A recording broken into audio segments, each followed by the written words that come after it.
All right, now here on Grand Isle, the beach looks better than ever. It is clean, it is beautiful, the water's choppy, optimism abounds as tourist season kicks into high gear. But there are still some major concerns on the island.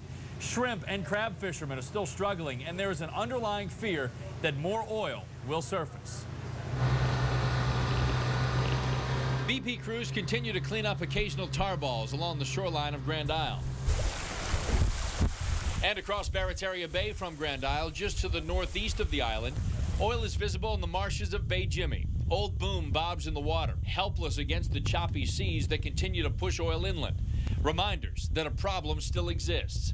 Grand Isle Mayor David Carmidel, while eternally optimistic, still has oil fears on his mind heading into an important shrimping season. I'm just worried about, how much oil is on the bottom of the Gulf. I'm never going to let that go.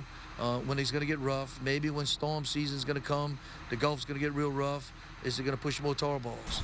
And farther up Barataria Bay in Lafitte, the same fears. It's the fear of the unknown. We don't know what kind of negative effect the oil spill had on the estuary and what this crop's going to be.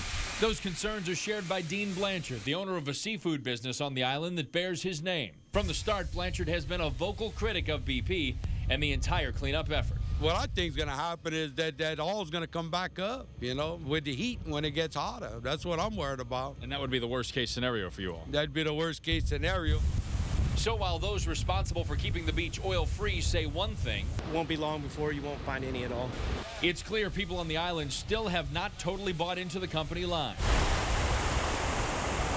But at least this summer, life is returning to normal on the island.